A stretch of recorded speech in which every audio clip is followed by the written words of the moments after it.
Aláròyé máa wí o. wọ́n ti mú ọmọ nàìjíríà yìí ọ̀rẹ́ ẹ̀ ló gún pa lórílẹ̀‐èdè France. ọ̀dọ̀ àwọn ọlọ́pàá agbègbè Grenoble lórílẹ̀‐èdè Faransé ní ọmọ orílẹ̀‐èdè nàìjíríà kan ọ̀gbẹ́ni Popori ẹni ọdún 17 kan tó pa ọ̀rẹ́ ẹ̀ olóògbé Monday wà báyìí. ó ń ràn wọ́n lọ́wọ́ nínú ìwádìí wọn lórí ẹ̀sùn tí wọ́n fi kàn án. Aláròyé gbọ́ pé inú ọjà ìgbàlódé kan tí wọ́n ti ń ta àwọn oríṣiríṣi nǹkan ní Grenoble àti ọ̀rẹ́ ẹ̀ wà lọ́jọ́ Ẹtì Friday ọjọ́ 22 oṣù kọkànlá ọdún yìí tọ́rọ̀ kẹ́lẹ́kẹ́lẹ́ kan tí wọ́n ń sọ láàrin ara wọn sì dìjà ńlá lọ́jọ́ náà. káwọn òṣìṣẹ́ inú ọjà ìgbàlódé náà àtàwọn agbèfọ́ba kan tó wà nítòsí tó mọ nǹkan tó ń ṣẹlẹ̀.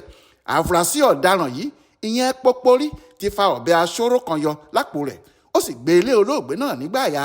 lójú ẹsẹ̀ ni ìyẹn ṣubú lulẹ̀ gbalaja tó sì ń pọ̀ kàkà ikú. káwọn òṣìṣẹ́ elétò ìlera tí wọ́n pè sí ìṣẹ̀lẹ̀ náà tó dé olóògbé náà ti kú pátápátá.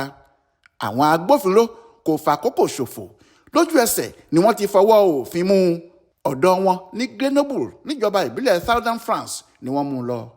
agbèfọ́ba Eric Valiant tó fìdí ìṣẹ̀lẹ̀ ọ̀hún múlẹ̀ fáwọn oníròyìn lọ́jọ́ àbámẹ́ta sátidé ọ̀sẹ̀ tó kọjá sọ pé ní nǹkan bíi aago 8 àṣálẹ́ ọjọ́ náà ní ìṣẹ̀lẹ̀ burúkú ọ̀hún wáyé nínú ọjà ìgbàlódé táwọn méjèèjì ti ń ra ọjà lọ́wọ́ ni.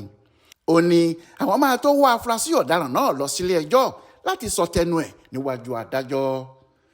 Adéwálé Adéoyè ló ṣàkójọpọ̀ ìròyìn ọ̀hún fún Aláròyé online television.